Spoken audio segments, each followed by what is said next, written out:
Après Sibino Matondo Mingi Pona Bolandi, émission Debout Congolais. Merci. Na choix Oyobo Portaka, comme d'habitude, na GCAM Télévision à travers l'émission Debout Congolais. Merci de votre fidélité. Merci pour votre confiance renouvelée. Na etando ya GCAM Télévision. Liboso Nabino, comme d'habitude. C'est Samba Olonga des pères et des mères. Vous êtes en ligne. Veuillez, s'il vous plaît, partager les lives. Abonnez-vous si vous n'êtes pas encore abonné. Likez. C'est le plus important à faire. Tobo Sanakate, rituel et émission Oyo. Ils ont toujours Tina Ponako. Rappelez Nabino que justice, Yanzambe et Rataka Motote. Justice Yanzambe moto mokote a échappaka na contrôle nango soki yo ko salaka si toza komona yo te topo osali mabe okanisi ke ozali yanke yeba yango ke liboso ya Nzambe yanke azalaka te liboso pe ya Nzambe malin azalaka te tôt ou tard tu finiras par payer les prix de tes actes. Vous êtes en direct de GCAM Télévision depuis Kinshasa. Partagez les lives, likez, actualité, Lingue Bandana, Mwanamboka, Samba Olonga.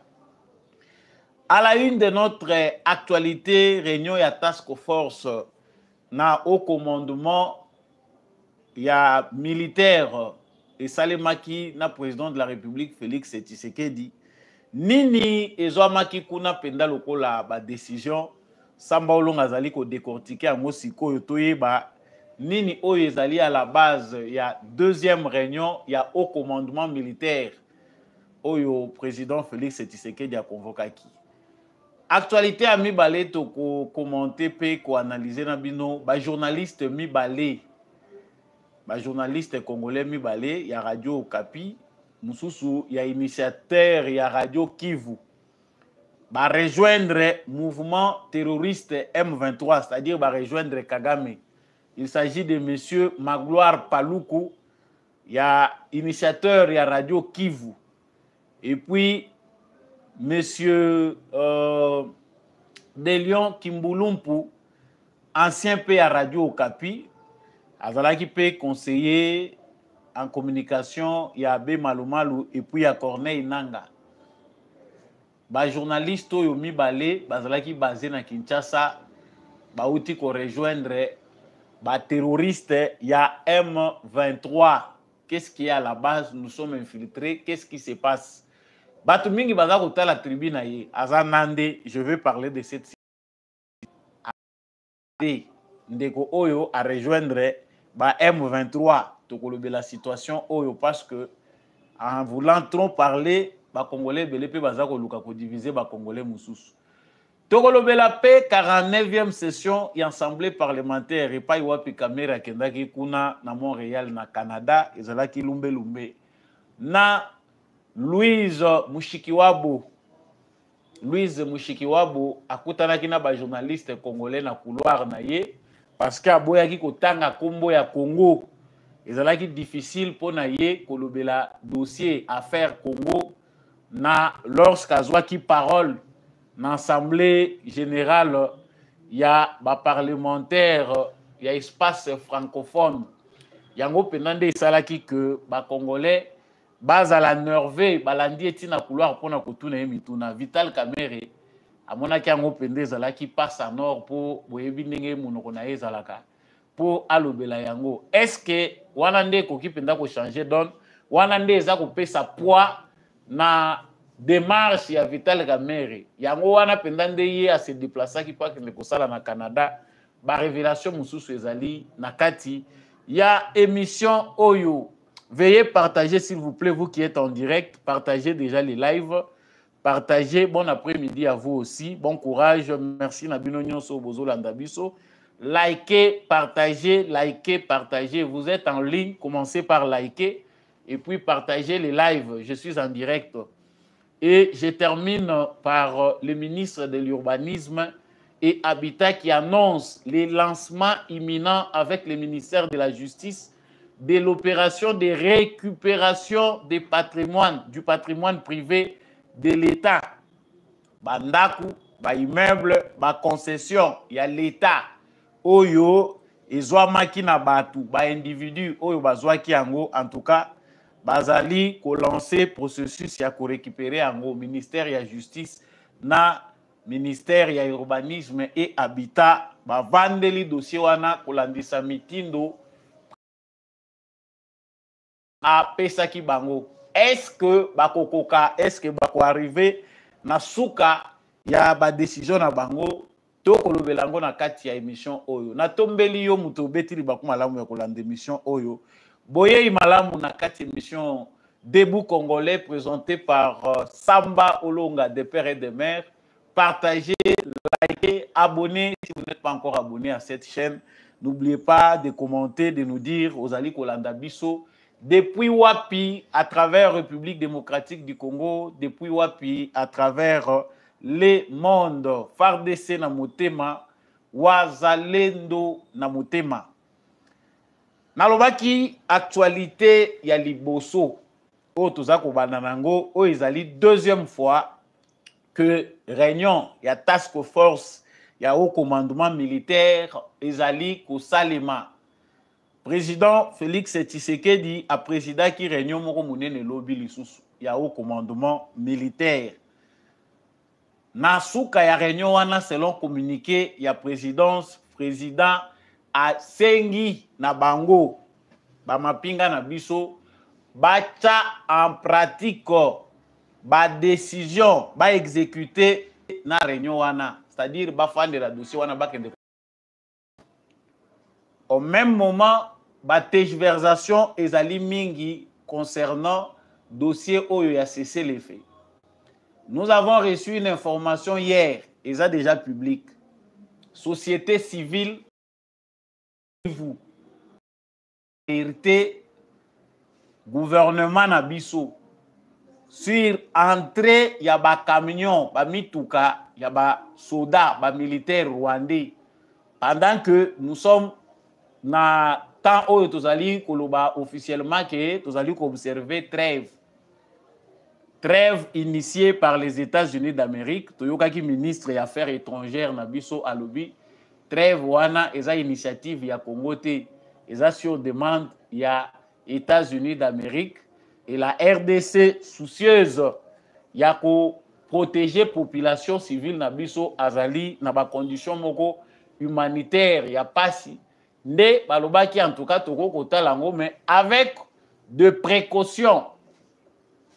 Mais mituka ya Rwandais pendant ce temps, aussi tolobaki yango que cette trêve ne nous profitera pas. C'est que les États-Unis demandent de éviter théoriquement parlant ce que les alliés na bénéfice na bango pourquoi. Mais dans la pratique, conclusion au biso tozanango ezali que les États-Unis veulent faire encore les lits du Rwanda pour arriver ya ko atteindre ville ya Goma. Sikoyo ba militaire na bango ba koti des camions parce que tango ekota kaboye on alerte nangamu na biso pe gouvernement pour ba réseaux sociaux to landa kango au même moment et la présidente de la République pe Azad est très occupé mais ayoka ka pe landa ka biso armée balandaka toutes les informations aujourd'hui avant et comme officiel ba autorité oignon so ba kokolo baté lelo na monde ya lelo na 21e siècle à l'ère des réseaux sociaux que je n'étais pas informé.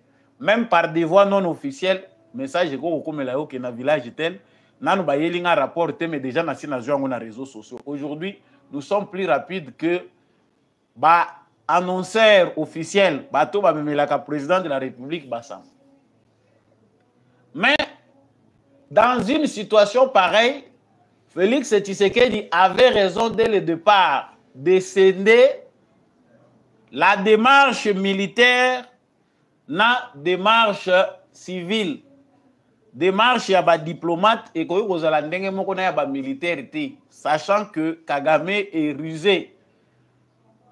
Asengaki déjà na ba militaire que il faut bozwa position ndenge nini boko ko défendre l'intégrité territoriale.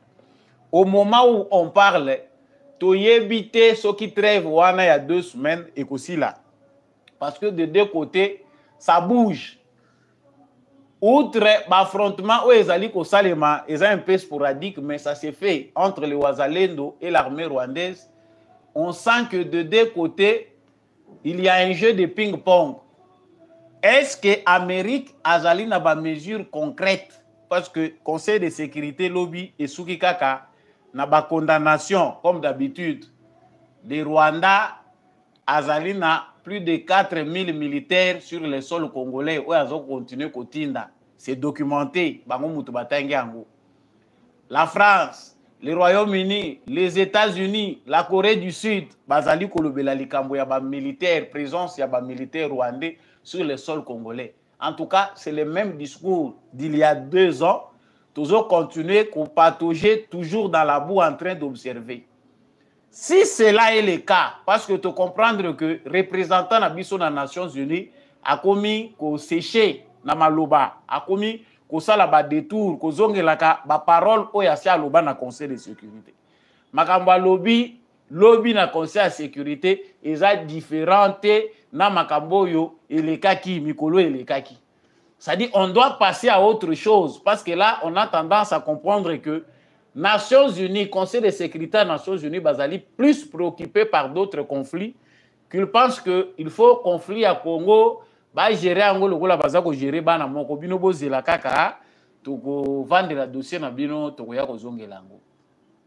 Les stades où nous sommes arrivés, l'hésitation, il y a président Félix Tshisekedi, attente na ye, il faut laisser place et céder place.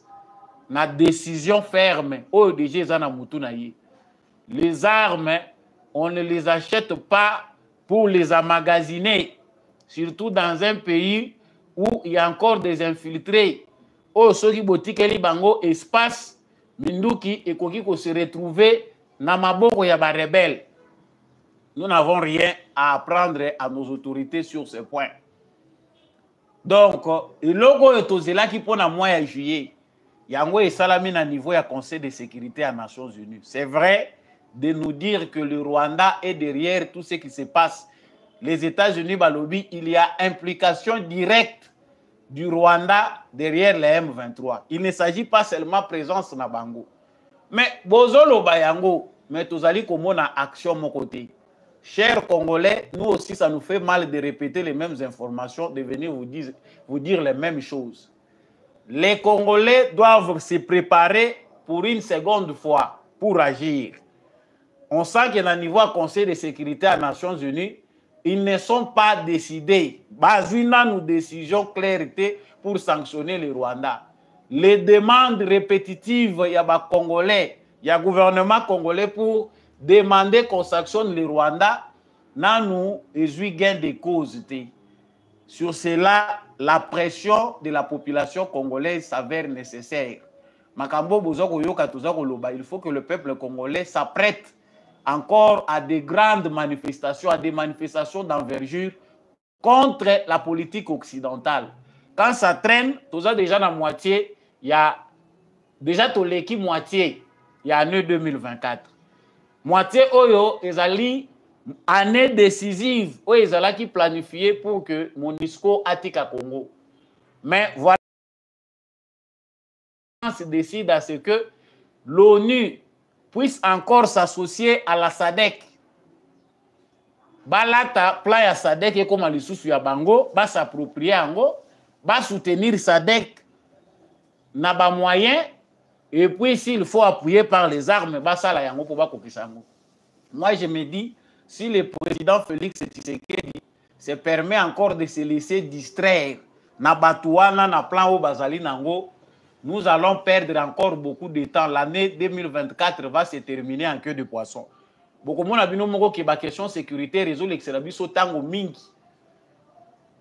Il y a la question de développement. Même notre gouvernement, nous avons planifié, nous avons risqué et que si l'action concernant les problèmes sécuritaires n'est pas résolue. Tokotikala kozonga ka sima poto réfléchir lolenge nini tokoki ko résoudre crise à l'est. Les soucis de la France, des États-Unis ezali pour éviter qu'un conflit éclate. Nasina lobango na ba émission les kaki. Bango balingi kotalisa Tshisekedi que ozana yo na raison, mais gardez na nous raison na yo wana. Nous ne voulons pas que l'affrontement na bino na Rwanda un grand conflit où s'éclater dans la région à Grand Lac. Moyen de gérer la situation humanitaire, il y a conflit, il y a dimension, il y a sous-souté. Regardez le conflit dans le monde, regardez ce que le Congo endure comme situation humanitaire. Ceux qui vont s'affronter, les citoyens, il y a deux pays. Ils sont obligés de se disperser dans les pays voisins. Résultat, ils sont logique, ça paraît bien, mais c'est pour endormir les gens. Des fois, la guerre est une solution. Ça, nous disons au président Félix Tshisekedi. Na calcul, on a conseillé, on a continuer à penser que ceux qui ont s'affronté, ceux qui ont et créer une situation. Non, nous vivons une situation anormale depuis presque 30 ans où la population est dépaysée. Sikoyo awa balingi bakomisa lisusu SADC ekoma ONU mususu komba mususu otozuyao EAC yaki awa oyo Kagame azali ko diembela. C'est une réussite pour eux parce que tobelela kango depuis longtemps pour ceux qui nous savent nous suivre. Tobelela ki tolobi EAC balingi kokomisa ngo ONU bus bazolinga ba détourner agenda cahier de charge au bazalaki nango. Effectivement, c'est ce qui est arrivé. L'EAC, qui peut sur recommandation toujours, il y a l'Union africaine, Nations unies, et Balou qui est comme le logo Moussous. C'était Kagame qui a gagné lorsque nous avons quitté l'EAC. Parce que Bangoye, le sous-bazingi biso na SADC, bakomi ko freiner SADC. La SADC est incapable aujourd'hui d'avancer dans la vitesse auto-espiraki. Parce que les Nations unies, balingite résolution militaire, il y a problème congolo-rwandais. Il faut toser là, nous, essayer de trouver une situation diplomatique. Mais quelle est la solution diplomatique adaptée? Parce que Kagame, lui, nous montre que c'est un fou. Kotoyo, Azola Kisakinazan a besoin de négocier pour avoir souffle. Kotoyo, ayebi que l'élection, ça ne les préoccupe pas. Kagame, ce qui les préoccupe, ezali Est et à Congo. Situation ezana Est et à Congo, il y a une survie à Kagame. Il joue sur sa survie. Ce qui situation où il y a Est et Sili, le Congo, Atikali na Kimia, ça veut dire c'est fini pour Kagame. Le départ est obligatoire. Nous aurons compris. Il y a un autre lancé appel. Tous les déjà bandé qu'on a vu sur les Congolais que tous à la prêt. Tous à la prêt parce que ça risque déjà de barder. En attendant, soit il va écouter lui Kagame, soit c'est nous qui serons encore perdants si nous ne décidons pas. Yango présente ce qu'il y a la kishi prudence. Mouké réunion, il y a task force au commandement na lobby pour exécuter. Mais biso tozelaki que depuis Kanyabayonge kweyaki les décisions prises ezalaki d'attaquer. Mais dans le moment où tu sais que dans décidé qu'il faut attaquer pour ba partenaire na ye oyo bayaka kaka soki biso tozo perdre wana ba yeli biso lisusu ba recommandation. La diplomatie ne nous appartient pas, chers Congolais, mais nous sommes souverains. Si nous comprenons que nous sommes souverains et ce peut comprendre que nous souveraineté, que c'est Tshisekedi qui décide de tout. Ah, tant mieux, tous la tati 2034 et Goko Magaka. Donc, la décision de la réunion d'hier, ils ont une décision militaire de haut niveau parce qu'ils sont obligés de démontrer tout ce que Félix Tshisekedi a fait pendant 5 ans avec l'armée congolaise. Ils ont dit, il y a dure épreuve pour l'armée Nabiso, mais il faut que la mobilisation et que dans le sens où il y a unité. Et pendant ce temps, qu'est-ce qui se passe au Congo? Des journalistes espions ou encore des journalistes payés par les services de renseignement à Rwanda. Les journalistes Magloire, Paluku, bandeko ebele bazana Est, bayebiye, bato bandeko bozana Nord Kivu, boyebiye, aza initiateur ya Radio Kivu.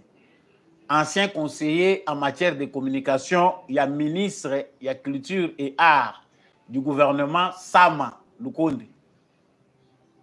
Monsieur Wana à se retrouver à Longwe na Kinshasa. Pas comment qui est installé na Kinshasa, tant comment qui conseiller en communication, il y a ministre, il y a culture et art avant d'aller na Kinshasa.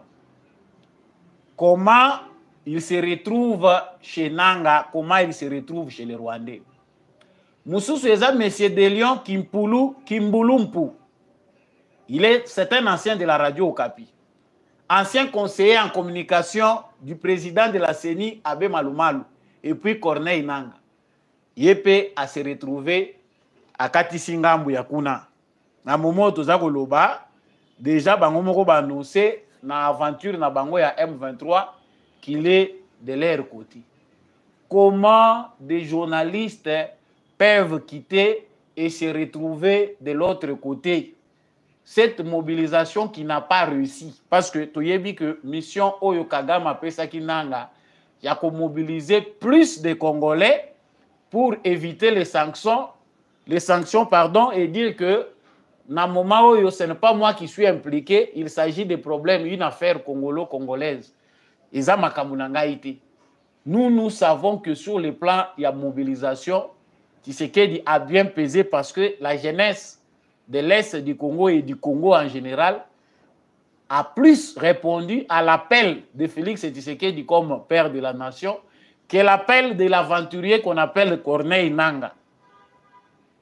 Mais les journalistes, tozali komona ngana lobaka ngo kaka biso so tozoloba batu musu bakanisaka keza guerre ya bato baza ko communiquer. C'est faux.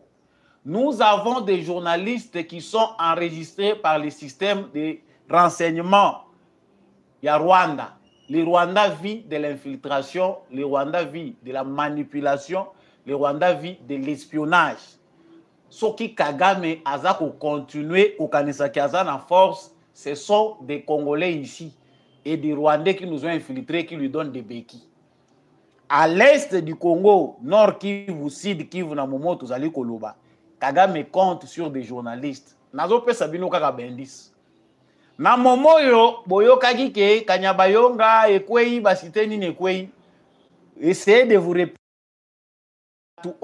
parce que monsieur Magloire Palou azalaki kosala ba émission azobima nyonso azo conseiller gouvernement. Tozo senga na gouvernement basala ndenge salimaki na 2012, Joseph Kabila a été courageux, il est allé directement aux négociations. Bazako bima na momani. Moi je rappelle le sous Nazali Kobenga service ya renseignement na biso éveillé na Kinshasa. Surveillez bien Francine Muyumba. Tozako lobawa babususu tolobaka kaka eleki nango lokola na mopepe. Mais musala ya service ya renseignement oyo bolela ka mbongo bino nde mutu fo bosala. Francine Muyumba venait de parler sur la question du dialogue avec les M23, comment ils ont résolu. Les personnes comme Magloire Paluku et Delion Kimbulumpu, ici à Kinshasa, parlaient aussi les mêmes langages. Bakabiliste Bangonyos. Nous avons un problème ici. Il y a Tokomi Kotuna na se pointer na doigt na babikolo yabato. Monsieur Magloire Paluku, parce qu'il est nandé, j'aimerais ici corriger certaines erreurs, corriger mais comporter correction ou donner un avis contraire, c'est peu plus mieux et plus modeste. Et ça n'a pas journaliste, topé ba communicateur ou bazako kanisaki. La communauté, non c'est pas la communauté, la tribu nandé, bazako ça la li. Il y a des terroristes, il y a M23, topi armée rwandaise, na Kivu. C'est ce qui se dit déjà parce que les gens les racontent. On ne peut pas juger toute une tribu sur base d'un groupe d'individus ou un individu. Et c'est loko ezali ko diviser biso. Bato yo bazo tenir langage wana monsieur Magloire Paluku na uti ko lobawa. Azanande. Banande mususu pe na momo dozoloba baza prêt basala quand même musala wana baza ko yebisa Tshisekedi que il faut tout négocier. Nous avons un problème chez nous au Congo. Il y a des gens qui disent qu'ils sont congolais mais qui sont rwandais dans leur sang, qui se pensent rwandais, qui pensent que leurs intérêts sont au Rwanda. Biso tantôt tozo confondre bango tolobi azamushi, tolobi azanande. Alors que ces tribus-là, ils allaient juste carapace au bazar au batamanango parce qu'il ils ont vécu au Congo, ils vivent au Congo, batata na bango bazaka na Congo, mais ils se sentent plus rwandais que congolais.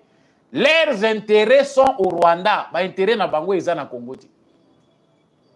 Bande kona biso banande parce que vous êtes cité. Ngana yambi na tikali kolobela sujet ote mais na yambi ba doléance ya bande kona biso oyo baza ko kanisa baza frustré par les communications. Il y a certains communicateurs qui pensent que banande bazali ko trahir mboka, ils sont prêts à s'allier aux terroristes du M23. Est-ce que tous les Nandais le font? Est-ce qu'ils allaient approbation? Il y a toute une tribu que Tozali Kokende, Nassima, il y a M23, tout banda ko appuyer bango. Il y a un groupe de commerçants Nandais, et ce ne sont pas seulement des Nandais. Ils appellent à Moussous. Il y a des tribus Moussous que je ne peux pas citer, qui font cette même aventure. Bazali na Moï, ba Congolais, mais na Boutou, ce sont des Rwandais parce qu'ils partagent ces stratégies-là. Commerce na bango ezali ko bomisa bande ko ba Congolais, faciliter la tâche au Rwanda. Et le gouvernement na biso faut ça là. Recenser tous les commerçants congolais.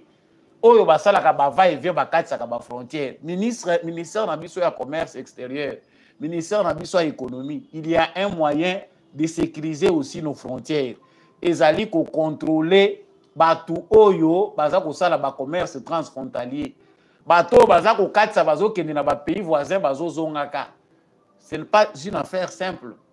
Bato bazo kanisa ke tozo ko lobango pona esengweze esengote. Plusieurs Congolais sont impliqués. Tango musée amemaki ba Rwandais awa, ce n'était pas une seule tribu, ce n'était pas des Nandais, ce n'était pas quoi que ce soit. Tous les Congolais qui ont accepté de valider ces complots-là internationaux étaient avec lui. Bakota Kinaï. Aujourd'hui, des Nandais aussi trouvent que le commerce na bango, basalango na makila, pour bavimbisa bien, diviser pour mieux régner. Botiki bandeko, babo malaka na babikolo, o nande na utu bayoka nakate, nande na sesi bayoka nakate, biso na bango to bala nakate. Et font les affaires. Ils vont dans ces pays-là. Bazana basikuna. Les systèmes de renseignement rwandais enregistrent même des hommes d'affaires congolais. Yozo mona ye homme d'affaires awa na Congo, mais basi batangi siye renseignement na Rwanda pour créer un problème na Congo. Voilà pourquoi on se retrouve avec des journalistes qui se disent congolais, mais aujourd'hui, la face cachée, ils allaient avantage au Félix Tshisekedi à Peshibiso. L'avantage de Félix Tshisekedi, c'est que nous avons la chance de découvrir qui est congolais, qui ne l'est pas, même sans carte d'identité. Nous avons l'occasion de découvrir qui sont les ennemis parmi nous. Bato Oyo Bazali ko trahir Biso et Zabanani. À l'ère de Félix Tshisekedi, c'est simple à vérifier. On sait comprendre que ça, c'est un Rwandais, mais déguisé en Congolais.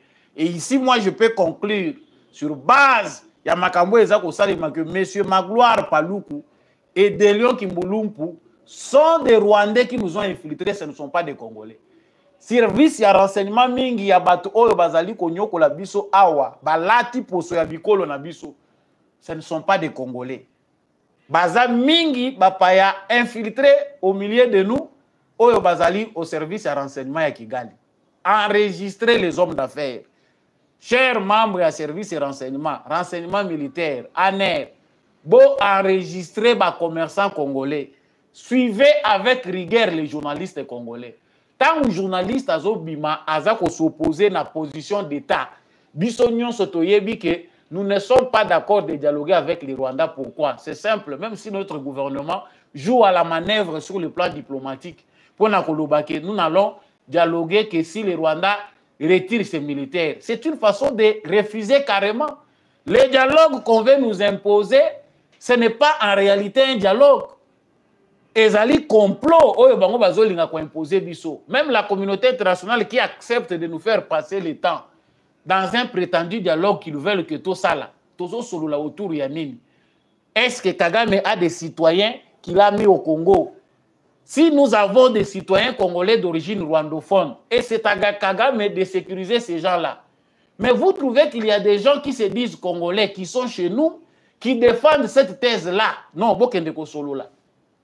Bosolola na Rwandais, kolakisa makasi ezali suka te Tshisekedi veut montrer qu'il va gagner la guerre par les armes. Ça ne sert à rien d'abandonner, il faut aller négocier, il faut dialoguer. Soki botali langage wana ezongi lisusu mingi na ba réseaux sociaux.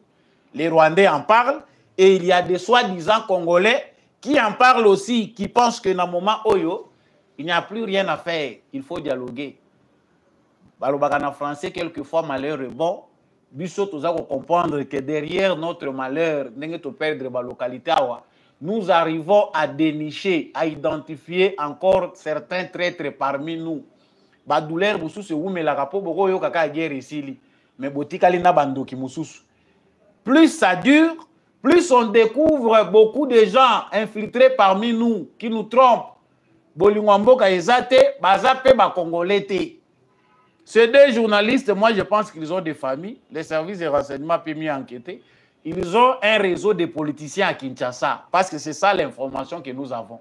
Les réseaux des kabylistes à Kinshasa, en commençant par Francine Mouyumba, Oyo Monaki, na Top Congo, Baza et Belé, les kabylistes qui ne se retrouvent pas, considérant qu'ils sont aujourd'hui des cadavres politiques. Oyo balaka ki bango ke ko sale matango ba ko participer te na ba élection. Loko les salamité, ils ont un nouveau plan. Ba mususu boko mona bazo longwa Kivu, bazo ya ko ya na Kinshasa awa, ils ne viennent pas pour rien. Ba yebi eloko nini baza ko sala. Journalistes comme ceux qui se disent politiciens, ils s'attendaient à un coup d'état. Ils s'attendaient à ce que ekopela makasi. Aventure oyo basali derrière nanga, ba s'attendaki que résultat ekozala résultat moko ya makasi. Mais malheureusement pour eux, Nanga a échoué, on ne peut pas parler de lui. C'est nous Congolais qui parlons de lui. Mais qui connaît Nanga Libanda, Nanga Yebiafc. On parle plutôt du Rwanda que de l'AFC ou du M23. Donc l'avantage de Félix Tshisekedi, c'est d'avoir cloué ba petit désordre nyonso, mais à Tché Kagame na croix. C'est Kagame dont on parle, c'est lui la référence. Ça, c'est un message qu'on peut lancer à nos frères congolais qui pensent qu'il faut encore trahir les pays au Zamba. Ce n'est pas que parce que nous soutenons Tshisekedi, mais il faut regarder aussi les contextes pétants et l'élo. Est-ce que c'est possible que au Zamba, occuper poste politique, est-ce que c'est possible que l'élo to signé un accord? Le Lenge Oyo Kabila signaki bakor il y a 2009, le Lenge Oyo Asalaki en décembre 2012. Et c'est possible aujourd'hui, nous Congolais, tout ça la makambo ya le Lenge wana. Voilà, c'est le virage. Soit nous changeons pour récupérer souveraineté na biso nationale, soit on reste dans les bourbiers, Tshisekedi accepte par faiblesse que tout est bango concession.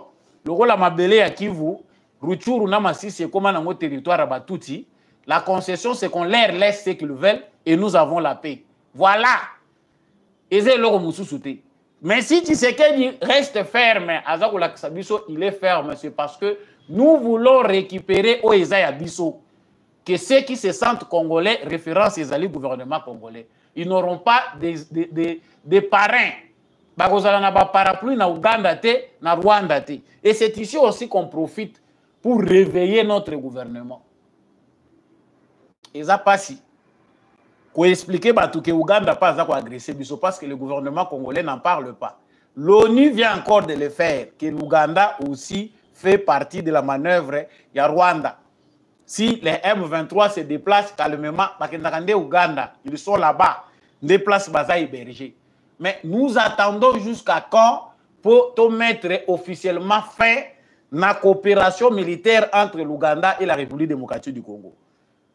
J'en ai parlé dans le bateau, quelqu'un me dirait non, voilà, au Moni, il ne faut pas réveiller tous les ennemis à la fois. Des fois, il faut les laisser comme ça, distraire, certaines choses sont diplomatiques. Ah bon, mais Bisso, c'est inconcevable parce que c'est déjà public. Si les Nations Unies en parlent et qu'on trouve que le Congo, à niveau de Bisso, décider, qu'est-ce qu'ils vont dire? C'est que Bisso Moko Toyebi, pas si Bisso. L'Ouganda nous doit l'argent. Toyebi te dossier en Sukawapi. Beaucoup d'argent. Bongo yo, Ouganda il fallait qu'à payer Bisso. Dengue, ba viola territoire na Bisso, awa, bangona Rwanda, ba yako bundao. Diplomatiquement, on a trouvé qu'il faut résoudre ça. Mais on est arrivé au point où Esengeli tout ça l'année. Ça, c'est à notre gouvernement. Un peu rapidement, toza kokota na makambo ya Ndeko Vital Kamerhe. En tout cas, s'il vous plaît, si vous êtes en ligne, partagez, likez, surtout abonnez-vous si vous n'êtes pas encore abonné à cette chaîne. C'est plus important. À la 49e session de l'Assemblée parlementaire de la francophonie à Montréal, au Canada, président de l'Assemblée nationale, représentant des Congolais na Parlement, topé na institution, président de l'Assemblée nationale, moko ya ba représentant. Akendaki poyebi ke Kamerhe azalaka ne munoko ezalaka nango rapidité côté wana trobaka ce qui est bon beti maboko. Kamerhe pour lui il a le langage facile, il peut tout dire, mais c'est le faire nde mutu ezalaka musala na biso. Kuna ezalaki masekite na présidente ya francophonie Louise Mushikiwabo, la délégation congolaise qui s'est retrouvée à Montréal par tétutesse parce que les Congolais, la pression populaire n'avait pas voulu que Vital Kamerhe akende ne kabaka ta na délégation wana. Tout le monde bango peka ke belé na sima ya Kamerhe. Zaleka bango nyonso fallait bazalaka liboke, ça on ne sait pas. Mais Vital Kamerhe a quand même le temps de dire des choses. Si c'est bon, on apprécie à lobby. Ba yebisiye délégation ya ba journaliste congolais baza bloqué. Ba boyi kokotisa bango na salle ou assemblée ezalaki ko se tenir. Prix de blanc, ce ko landaki vidéo wana. Ba blanc ozomona ba mbinga penda ko ya mindele. C'est ça aussi ce que ça donne le boulot de nègre. Donc ozomona mutu mwindu moko lokola ngai tanto ya za mwindu makasi lokola nga bazo sécuriser na bambinga ya mindele pour ba toucher te bayebaki que ekozala pasi na kati ya assemblée wana général les dossiers congolais même ceux qui a boyi a évité ko citer yango et ko ça la sensation, tout le monde en parle. Louise Mushikiwabo azalaki devant un fait accompli, a évité ko aborder question congolaise. Comment voulez-vous que le premier pays francophone en termes de démographie baza na situation moko oyo eza kosenga que ba francophone nyonso ba pays nyonso ba partageaka langue française il sengeli bazala solidaire, mais yo olobeli yango te. Vital Kamerhe alobi to comprendre que azali complice, azali ko respecter biso te. Comment ko mettre ko mentionner kombo na biso na discours oyo yazali ko tenir, fallait qu'atanga Congo et les journalistes harcelé yeti bakei ko bimisise maloba na couloir. Alobi non, j'ai parlé quand même du Congo dans le cadre des projets, ce que moi je veux c'est la paix. Mais chers Congolais, nous on ne pouvait pas nous attendre à plus. Mushikiwabo aza fonctionnaire ya Kagame, fonctionnaire ya Kagame placé au secrétariat général des Nations Unies de manière criminelle, parce qu'on ne peut pas comprendre comment un pays comme le Rwanda, oui c'est comme un pays anglophone, pays moko bazali na bazolo anglais kotoyo bazako loba kotoyo français bazu pays wana nde bazako pe sa présidence topé secrétariat général ya francophonie ezalaki copie ya Macron bamonaki pona bango qu'il faut continuer à soutenir Kagame. Mais il faut aujourd'hui s'attaquer à la France. Soit la France est avec nous, soit elle n'est pas avec nous. Biloko musubi soto négligeaka. Yango tolobaki Kamerhe tika komima bato ebele. Tout ça, ça s'appelle folklore. Les dossiers congolais, ils ont su à rebelle la té. Ce que nous attendons du président de l'Assemblée nationale, ils ont au Parlement, ba réforme minene ezakuna, ba aspiration profonde du peuple congolais, ils ont causé là que ba législateur batoyo bazali na Congo awa chargé ya kokela mibeko ko permettre que l'exécutif ait en place ba sala yango pour le bonheur des Congolais. Mais c'est pas ce qu'on voit. Ce qu'on voit est ali folklore. Na lobaki yango ke Kamerhe va pour sa visibilité et c'est ce qu'on voit. Ces discours là ne seraient pas différents. Ceux qui petit lumba ya kendaki alingaka tenir kaka même discours. Est-ce que pona yango nde Kamerhe se déplaçaki? Non. La vérité c'est quoi? Ba souffler ngai. Na lobaki awa dernièrement que Kamerhe na Canada ba tunaye oyo ba parrain na ye. bato yo bayebi situation à l'est de la République démocratique du Congo. Bato bayebi comment ba multinationale oyo baza ko exploiter à l'est de la République démocratique du Congo, baza pe na Cameroun. Mais il n'est pas allé pas par hasard. Diplomatie parlementaire oyo azali kolobela pour la situation ya est la République démocratique du Congo. Il paraît que il y avait une délégation rwandaise oyo ezalaki na Canada. Bato wana pe bango bakendelaki na Canada, baza pe kuna bakendaki. La réunion ngai pona nga nazukaka na yeba avec certitude avant to kuluwe mutu to tcha ene kulusu to lingaka to yeba qu'est-ce qui s'est passé. La réunion ezalaki tenue eza na avantage ya Congo ou ezaka po to ya konyoka malisusu pe après. Ça je n'en ai pas encore la certitude na yebi na no lisusu te qu'est-ce qui s'est passé après. Mais on dit qu'il y a eu une réunion. Ba Canadiens et une délégation des Rwandais. Est-ce que c'est pour mettre la fin à la guerre à l'est du Congo? Je ne pense pas. D'où Kamere, bien qu'il a commis président de l'Assemblée nationale et la République démocratique du Congo, doit être surveillé de près. Et ça, qu'on battait pour l'acharnement contre la personne de Vital Kamere, mais Vital Kamere, comme il a été toujours caméléon, il faut faire attention. Réunion topé lisolo o ezako le Canada rwandais avec des hommes d'affaires canadiens et qu'on tournait autour yanine. Comme je n'ai rien nazui makamoko eza consistante, j'aurais savoir dans les jours qui viennent. Nayeba qu'est-ce qui s'est passé réellement. Mais nayebi ke ko bimanango kaka polele po makambo ya Congo ezalaka lisusu secrété. Ce qui se passe au Congo yoko kanisa kozo betango mais et ko finir par ko bima polele. Éviter de nous faire gaspiller l'argent inutilement. L'Assemblée générale, il y a des parlementaires, il y a francophonie, oui, l'équipe à Montréal, na Canada, et l'équipe a question sous prioritaire, oui, c'est qui kolobela awa. Comme la question, il y a guerre à l'est du Congo. Mais je vous prive peut-être, ceux qui n'ont eu certitude, to kolobela point où ils ont point moko focal. Il y a un lien entre ce qui se passe à l'est du Congo, na makambo au Canada, et na ni Vital Kamere qui est au Canada. Nous en reviendrons avec beaucoup de détails. Les ministres de l'urbanisme et habitat, Nandeko Constant Mutamba, Basali Dio, Pona Kolandela, Bandaku, ba immeuble, ba concession, Oyo, il y a l'État congolais et qui est dans la maboko abatu. Balobi ezali sur recommandation il y a président de la République. Yangonde bango basali duo na bango wana pona ko appliquer loi kozongisa autorité à l'État na secteur il y a urbanisme na habitat. Na yoki sango wana ça il la bombe. Tant on a raisonné qu'il y a encore des politiciens qui ont volé l'argent de ces pays, mais au lieu de s'acheter les maisons, basomba bandaku, bazo continuer à vendre na bandaku ya l'État. Et cette décision monene o ils ont mis pas président Félix Tshisekedi o ils allent appliquer awa. Qui ça c'est koningana.